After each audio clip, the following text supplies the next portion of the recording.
Hello, my beautiful souls. Welcome sa ating tarot reading sessions. Keep in mind, general reading po ito. Maring mag-resonate, maring hindi. Kunin nyo na lang po kung para sa inyo and leave the rest. Maring mag-shift na energies or magkabaliktad ang sitwasyon. Kaya kayo na pong bahala kung saan kayo nakalugar sa reading natin. So, let's see. So, we have here the Two of Wands. Oh, so someone here ay nakatanaw sa malayo. Parang may naaalalang person from the past or nasa malayong lugar, tinatanaw-tanaw, malayo ang tingin. Ayan, so tingnan natin ha. We also have here, wow, the Ace of Cups and the Queen of Wands and the Six of Wands. The King of Pentacles, the Queen of Pentacles, Four of Cups, and the Eight of Wands. So, mukhang may feel, parang pakiramdam nitong taong to na-reject siya or pwede magkabaliktad. Maring ni-reject ka nitong taong to before, may pinili siyang iba. And then ngayon, mukhang nagkalabuan na sila ng taong pinili niya siguro. Kaya nga nakatingin siya Nakatingin siya sa malayo. Mukhang iniisip-isip ka nitong taong to. So, we have here the Ten of Pentacles. So, may mga completion na ng mga cycle dito. Maaaring ending na ng nag-end ang relationship or connection nila nung taong yon na naging dahilan kung bakit nireject ka niya. So, tingnan natin, signs and symbol cards natin. So, we have here Falling Star and the Ring. Oh, mukhang may offering dito ha. Offer ng love. We have here Falling Star, Money, Bell, Dreamcatcher. So, maaaring bigla kanya napanaginipan. Nagulat siya, bakit ganun yung panaginip niya na parang totoo, very vivid yung panaginip niya na yon. So, tingnan natin ha, mga messages natin dito. Or maaaring yung taong yun na pinili niya before ay munti ka na silang makasal pero hindi natuloy kasi may mga realization or may mga nangyari na hindi maganda or may mga lumabas na secrets, hidden secrets na hindi maganda. Kaya parang may nag-back out. So, tingnan natin. I want commitment. Crying over you, feeling lost. Kasi nga mukha kasing nagigilty siya na iba yung pakakasalan niya, pero yung isip niya is nasa'yo.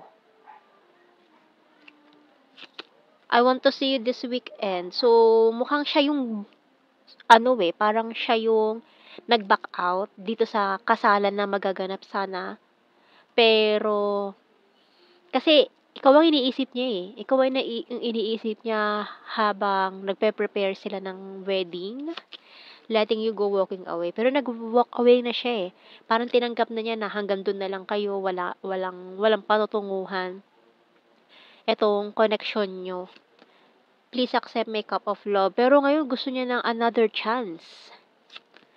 Feeling left out in the cold, talking to you telepathically, and I want you back. So, yun ang malinaw. Umatras siya dahil ikaw ang gusto niya. Dahil gusto niya bumalik sa'yo. So, I'm isolating myself to reflect.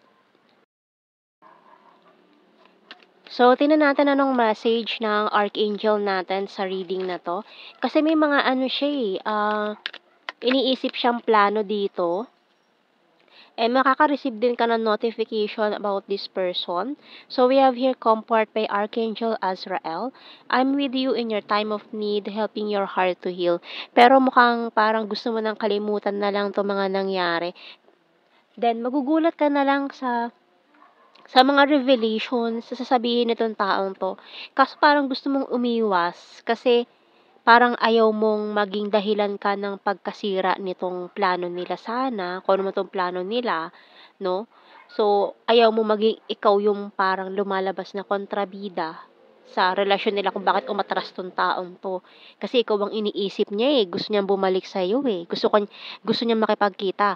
So, parang ang labas, ikaw pa yung magiging kontrabida. Kaya parang no, no, no, iwas ka, ganyan.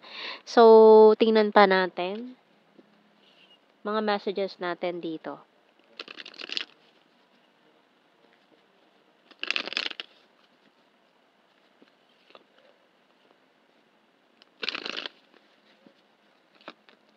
I wish I had treated you better. I replay our conversations over and over. So, binabalikan niya talaga yung mga conversations nyo eh. It's time for me to heal, no? Pero sabi mo, kailangan mo na mag-heal. Nag-isolate ka din para maka-move on, makalimot. So, we also have here, finding out the truth crush me. So, may mga nalaman nga siguro siyang hindi maganda na katotohanan tungkol dun sa taong yun. Kaya, yun na rin siguro yung isa sa mga reason kung bakit siya umatras. I want to feel that way again. I knew exactly what I was doing. I love you. So, ikaw pa rin talaga yung mahal nitong taong to.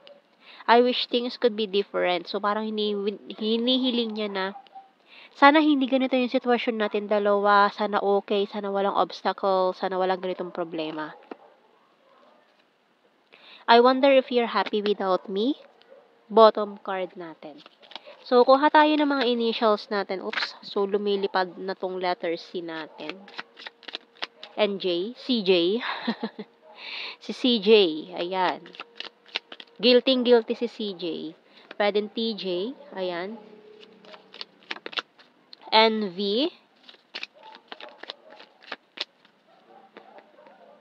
F and the Y. Letter D. Letter U. L. P. Q and letter H. Yung bottom card, W. So, kuha tayo ng blue card natin. Dito, we have your family. Celebration. So, mukhang magsi-celebrate pa kayo nitong taong to and soulmates. So, maaaring soulmates pala kayo talaga, no? Na mukhang isa-celebrate ninyo. Parang Saved by the Bell din tong nangyari eh. Saved by the Bell kasi may nalaman siya na maaaring niloloko lang pala siya nung taong yun na usually pakakasalan niya pala dapat or nagpaplano na sila magpakasal. Pero parang niloloko lang pala siya. Nung nalaman niya yung totoo, ayun, kumalas na siya bigla. And then, parang ayaw mo pa maniwala na ganun yung nangyari kasi ayaw mo lumabas nga naman na ikaw yung third party. Ayaw mo lumabas na ikaw yung nanggugulo. Kaya parang umiiwas ka. Pero ngayon lumalabas na yung katotohanan about that person. Kaya mukhang okay na or ipagsa-celebrate ninyo yung mga nangyayari or mangyayari. Okay? So, tingnan natin sa ating general signs and messages. So, we have here mirror. Plastic. So, maaari kasi hindi pala talaga totoo yung taong yun. Lobas na yung katotohanan. Yung mga kasinungalingan yung taong yun. So, we have here March, athletic, divine, feminine, August, friendly, ayan, very lucky. We also have here beautiful, Libra, responsible, high expectations, and talented.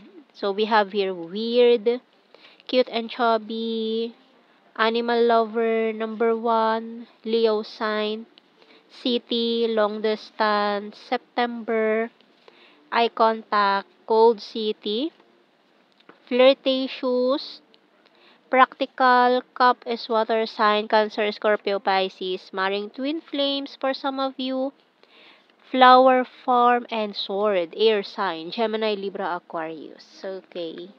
So, yan ang ating reading, my beautiful souls. Thank you for watching. Take care and God bless. See you in our next reading, guys. Bye-bye.